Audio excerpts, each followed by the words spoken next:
কলেজের বার্ষিক ক্রীড়া প্রতিযোগিতায় দৌড়ের অসুস্থ হয়ে মৃত্যু হল বছর 18 ছাত্রের। মর্মান্তিক ঘটনাটি ঘটেছে শনিবার দুপুরে হাওড়ার শ্যামপুর সিদ্ধেশ্বরী মহাবিদ্যালয়ের। মৃত ছাত্রীর নাম রূপম সি, বাড়ি বাগনান থানার বাঁটুল গ্রামে। ওই কলেজের তৃতীয় বর্ষের জুওলজি বিভাগের ছাত্র ছিল রূপম। কলেজ সূত্রে জানা গিয়েছে, বাৎসরিক ক্রীড়া প্রতিযোগিতা উপলক্ষে দিন বিভিন্ন বিভাগের একাধিক প্রতিযোগিতা ছিল। অন্যান্য প্রতিযোগীদের সঙ্গে রূপমও 200 মিটার দৌড়ে ছিল। দৌড় শেষে বিশ্রাম নেওয়ার জন্য বসে পড়ে, সেখানে আচমকা অজ্ঞান হয়ে পড়ে রূপম। আশঙ্কাজনক অবস্থায় ছাত্রকে ঝুমঝুমি গ্রামীণ হাসপাতালে নিয়ে গেলে কর্তব্যরত চিকিৎসকরা তাকে মৃত বলে জানান।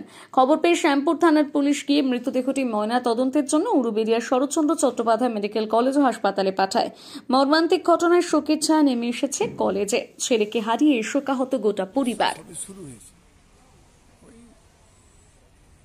এটা সেকেন্ড ইভেন্ট। ছেলেদের 100 মিটার দৌড় হয়েছে, মেয়েদের 100 মিটার দৌড়ে পরে নাকি এই 200 মিটারটা। তো ও দৌড়টা কমপ্লিট করেছে, করার পরেই অসুস্থ হয়ে পড়ে। তো ভলেন্টিয়ার যারা ছিল তারা সেবা শুশ্রূষা করে খুব একটা ভালো রেসপন্স পায়নি, হসপিটালে নিয়ে যায়। তাতে সেখানে নিয়ে যেতে ডাক্তারবাবু বলে মারা গেছে। না বললো মেয়ে যায়নি, বললো থানায় যেতে লাগবে বা নিয়ে গিয়ে ওটা নিয়ে আবার সামনে একটু আগে ফোন করলো, আমি পাঠিয়ে দিল।